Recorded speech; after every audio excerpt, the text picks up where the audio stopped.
कार्यक्रम सत्य घटनाओं से प्रेरित हैं। जिनके साथ ये घटनाएं घटी उसकी वास्तविकता उन्हीं तक सीमित है। भूत प्रेतों और असामान्य विषयों के होने पर चैनल कोई दावा नहीं करता और न ही प्रोत्साहन करता है। कहते हैं कि कभी कभी किसी इंसान की अचानक मौत हो जाने पर उसे यकीन ही नहीं हो पाता कि वो जिंदा इंसान नहीं बल्कि सिर्फ एक भटकती हुई रूह है, और ऐसे में उसके पास अपना कहने को सिर्फ उसकी अतृप्त इच्छाएं ही बचती हैं। इच्छाएं जिन्हें पूरा करने के लिए वो रूह कुछ भी कर गुजरती है। और ईश्वर न करे कि कभी आप जाने अनजाने उस रूह और उसकी अतृप्त इच्छाओं के बीच में आ जाएं। आज की कहानी दिल्ली के अनिल राठी की आप बीती है, जिन्हें अचानक एक खौफनाक सच से टकराना पड़ा। पर क्या आप उस सच का यकीन करेंगे? जब तक आप खुद उस सच से न टकरा जाएं, तब तक तो नहीं शायद। मैं और काजल मेरठ से दिल्ली नए नए आए थे। असल में हम दोनों एक दूसरे को पहले से ही जानते थे, मतलब वी वर इन लव। फिर जैसे ही मेरी दिल्ली में जॉब लगी, मैंने डैड को काजल के बारे में सब कुछ बताया और हमारी शादी हो गई। काजल बहुत सुंदर थी। एक्चुअली उसका घर, उसका स्टेटस सब हम लोगों से बहुत अच्छा था। पर मेरी गवर्नमेंट जॉब थी तो उसके घर वालों को भी ये रिश्ता अच्छा लगा। शादी हुई तो मेरे डैड ने गांव की जमीन बेचकर हमारे लिए दिल्ली के चंदन विहार में एक सिंगल बेडरूम वाला सुंदर सा घर ले लिया, हमारे सपनों का घर। पर यहाँ हमारे सामने अजीब मुसीबत आ गई। इस घर में कितनी भी कोशिश करो आग ही नहीं जलती थी। एलपीजी स्टोव या पूजा का दिया, गैस लाइटर, माचिस की तीली तक नहीं जलती थी। हमारी तो हालत खराब हो गई, सिर पकड़कर बैठने की नौबत आ गई।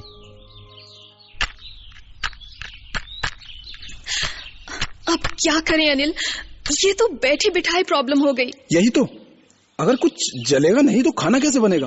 और होटल से लाकर कितने दिन तक खा पाएंगे? ऐसा कैसे चलेगा ऐसे? अभी नई नई जॉब थी, इतनी सैलरी भी नहीं मिलती थी कि रोज रोज होटल में खा सकूं। और कुछ दिन के बाद काजल का जीना हराम हो गया।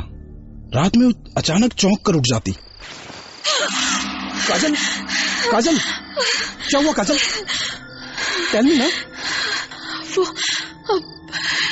अब शायद कोई सपना देखा। कुछ समझ नहीं आ रहा था कि क्या करूं। और फिर धीरे धीरे उसकी यह हालत हो गई कि रोज रात को जैसे ही उसकी आंख लगती वो फिर अचानक। काजल, काजल, क्या हुआ काजल? आग। काजल सुनो, कहाँ है? सुनो। वो चीखती, जलन से छटपटाती और जान बचाने के लिए इधर उधर भागने लगती। मैं बहुत ट्राई करता था कि उसकी परेशानी कम कर सकूं, पर कहीं आग दिखाई दे तब मैं उसे बुझाऊं ना। वो ऐसे तड़पती जैसे किसी ने उसके ऊपर पेट्रोल डालकर आग लगा दी हो। और आखिरकार जब मैं उस पर बाल्टी भर के पानी डालता तब जाकर वो अपने सपने से जागती।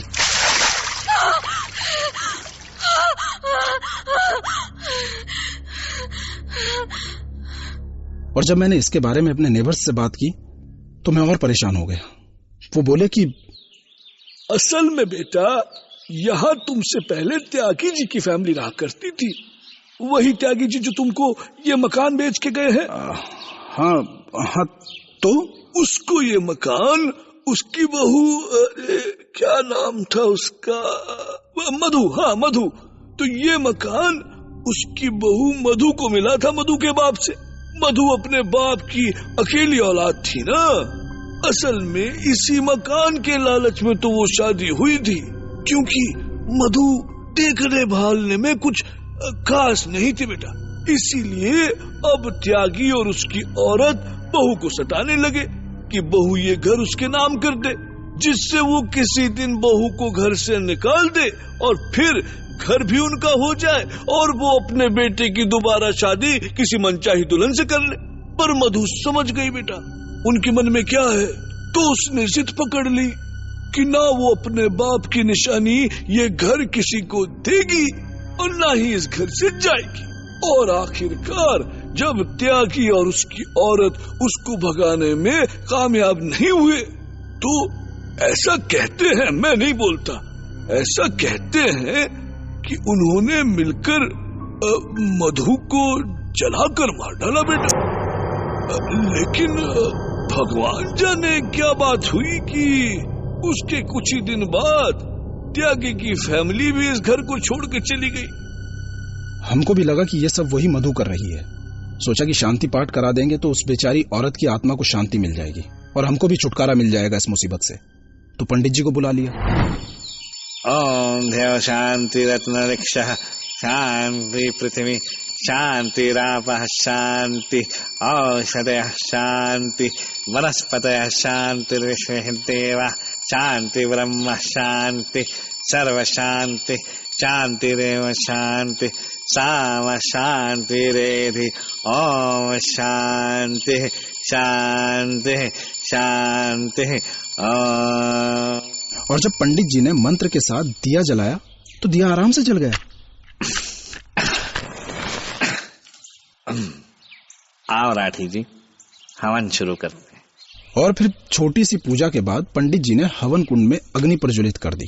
ओम अमृतोपास्तरणमसि स्वाहा ओम अमृता पिधानामसि स्वाहा ओम स्वाहा ओम स्वाहा ओम स्वाहा। पर अभी हवन की जलती लपटों में उन्होंने स्वाहा करके आहुति डाली ही थी कि अचानक जोर की आंधी चलने लगी, जैसे आंधी हवन की अग्नि को बुझाना चाहती। और फिर अचानक पास के ओपन किचन से पानी की भरी बाल्टी उछली और सीधी हवन कुंड पर गिर गई। वो भी अपने आप। 1 सेकंड में सारा घर तालाब बन गया। अरे ये हो गया रहा। हे प्रभु, हे ईश्वर, हे भगवान शिव शिव शिव शिव शिव शिव। ये भूत हमारे बस का नहीं है राठी साहब। भाई हम तो चलते हैं भाई, तुम जानो, तुम्हारा काम जाने भैया। अब पंडित जी, अरे पंडित जी मेरी बात तो सुनिए, अब पूजा तो करके जाइए। अरे नहीं भैया, नहीं, कोई ओझा बुला लो ये सब के लिए। ये हमसे ना हो पाएगा, हम पंडित हैं भाई, कोई ओझा थोड़ी है भाई, हम चलते हैं। अरे हम पंडित जी से अपनी परेशानी कम होने की आस लगाए थे और उल्टा वो हमारी परेशानी और बढ़ाकर चले गए। पर सर, जब अगले दिन मैं घर की सफाई कर रहा था तो मुझे एक कोने में चूड़ियों के अधजले टुकड़े दिखाई दिए। मैंने उनको उठाकर घर से बाहर फेंक दिया। लेकिन उसके बाद तो काजल की हालत और खराब हो गई। वो सपना उसको दिन दहाड़े दिखाई देने लगा। वो अजीब अजीब हरकतें करने लगी।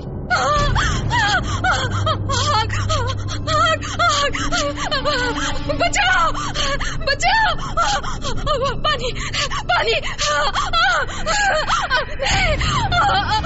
बचाओ, चल बचाओ बचाओ, नहीं। मैं समझ गया कि जरूर उन चूड़ी के टुकड़ों का ही काजल की तबीयत से कुछ कनेक्शन है। तो फिर यहां जरूर उस मधु का कुछ और भी बचा होगा। और जब मैंने ढूंढना शुरू किया और एक लकड़ी की बड़ी सी वार्डरोब हटाई तो उसके पीछे आग और धुएं से काली हुई दीवार दिखाई दी। ओह, तो क्या यहीं जलाया था त्यागी ने अपनी बहू को? वहीं दीवार पर मैंने कहीं कहीं कुछ चिपका हुआ देखा। शायद वो उसी औरत की अधजली स्किन थी।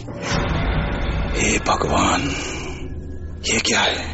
ये देख के एक बार तो मैं बहुत डर गया, पर फिर मुझे लगा कि अगर इस मुसीबत से छुटकारा पाना है तो उस औरत की एक एक निशानी मिटानी होगी। और मैंने दीवार को पानी से धोना और खुरचना शुरू कर दिया। लेकिन तभी अचानक किसी ने चीखते हुए पीछे से मेरे कंधे को ऐसे जोर से खींचा कि मैं सीधा सीढ़ी से नीचे जा गिरा, घर के बाहर।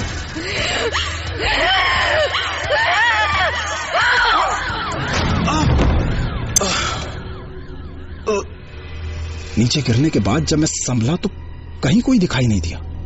पर हाँ, मेरे कंधे पर नाखूनों के खरोंचने के निशान थे, जैसे किसी जंगली जानवर ने नोचा हो।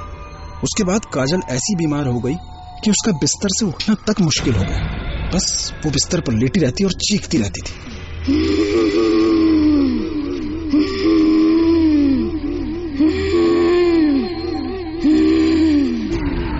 जब काजल की तबीयत बहुत बिगड़ गई तो मैं उसे लेकर हॉस्पिटल गया।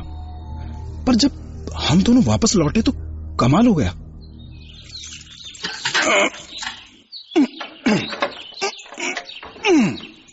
अरे ये दरवाजा अंदर से कैसे बंद हो गया?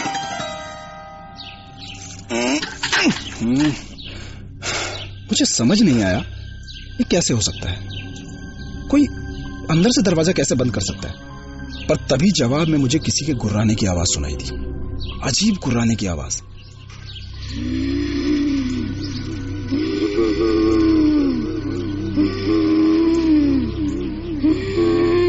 इसका मतलब कोई अंदर है। काजल, काजल, तुम यहां आओ, यहां आराम से बैठो। मुझे लगता है अंदर कोई है, हो सकता है दरवाजा तोड़ना पड़े। और जब दरवाजा तोड़कर मैं अंदर गया, अरे क्या तो कोई भी नहीं है। ऐसा कैसे हो सकता है? कोई तो रहा होगा ना, नहीं तो अपने आप दरवाजा कैसे बंद हो सकता है? मेरा दिमाग खराब हो गया था, मैं परेशान हो गया था और पागलों की तरह चीखने चिल्लाने लगा था। कौन है? कौन है यहां? जवाब क्यों नहीं देते? किसकी आवाज आ रही थी? मैं कहता हूं मेरे सामने आओ। कौन है? सामने क्यों नहीं आते तुम? तभी पीछे से वो गुर्राने की आवाज फिर सुनाई थी।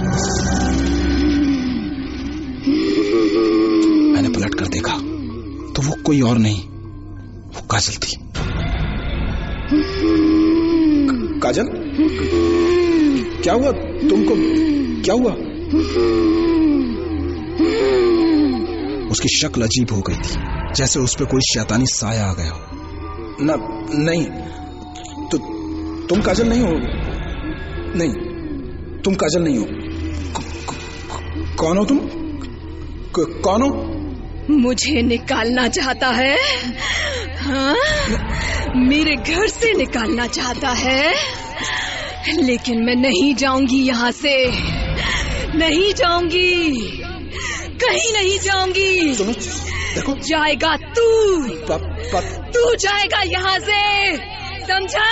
और उसने मुझे उठाकर तिनके की तरह सामने वाली दीवार पर दे मारा। समझा तू?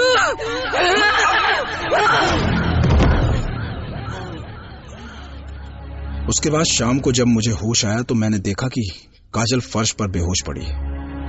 मैं बहुत डर गया। मैं एक पल भी वहां नहीं रुका, भागा भागा सीधा बदरपुर के पीर बाबा के पास चला गया और उन्हें बुलाकर ले आया। या मौला, तेरी रहमत तो यहाँ है वरू। बाबा, बाबा, बस हमको इससे निजात दिलवा दो बाबा। इंशाअल्लाह। मैंने पीर बाबा के साथ मिलकर काजल को बिस्तर पर लेटाया और उसको पलंग पे रस्सियों से कसकर जकड़ दिया। कस के बांधो, बहुत ताकत है इस रूह में। एक बार आजाद हो गई तो हम भी नहीं बचा पाएंगे तुझे। इसके बाद वो जोर जोर से आयतें पढ़ने लगे और जैसे जैसे उनकी आवाज तेज होती गई, काजल की बॉडी कांपने लगी और अचानक उसने अपनी सफेद आंखें खोली और गुर्राना शुरू कर दिया। उसने खुद को छुड़ाने की ऐसी कोशिश की कि पलंग खिलौने की तरह कांपने लगा। पलंग इधर उधर दीवारों और फर्श से टकराकर भयानक आवाज कर रहा था। शोर सुनकर बाहर भीड़ लग गई। जा, यहाँ से चली जा, चली जा यहाँ से। नहीं जाऊंगी, नहीं जाऊंगी, नहीं। तो फिर मरेगी तू। तू मरेगा, सब मरेंगे, सब मरेंगे, सब मरेंगे। मैं नहीं जाऊंगी, नहीं जाऊंगी, नहीं।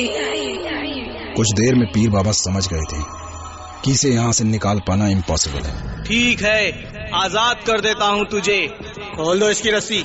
हमने उसकी रस्सियां खोल दी और पीर बाबा उससे बोले, तुझे यहाँ से कोई नहीं निकालेगा बच्ची, और इस हाजी का यकीन मान, तू मर चुकी है बच्ची।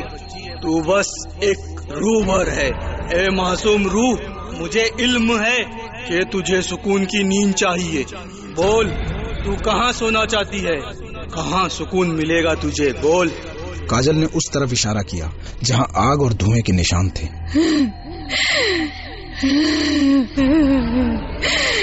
वहीं जली थी मैं, वहीं जली थी,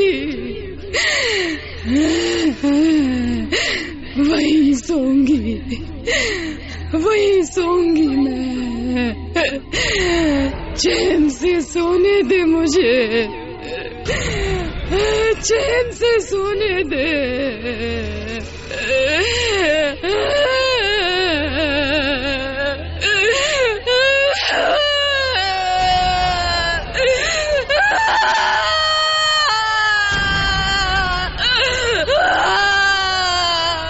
मत रो मासूम, तेरा खुदा तेरे साथ इंसाफ करेगा।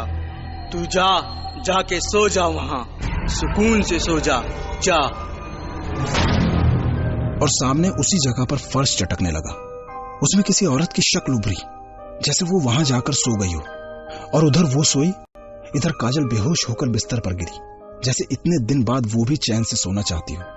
पीर बाबा ने रूह की जगह को घेर दिया और हमसे वहीं उस रूह की मजार बनाने के लिए कहा। तब से बरसों बीत गए। आज भी घर के उस कोने में वो मजार बनी हुई है, जिसपे मैं और काजल सुबह शाम अगरबत्ती जलाते हैं, जिसपे कभी कभी उस बेचारी औरत की शक्ल उभरी हुई दिखाई देती थी। करीब 1.5 साल के बाद हमारे घर में एक बच्ची का जन्म हुआ, और जब हमने उसका नामकरण किया तो पता क्या नाम आया? मधु। और हमारी बच्ची के जन्म के बाद आज तक उस मजार पर वो शक्ल दोबारा कभी नहीं उभरी।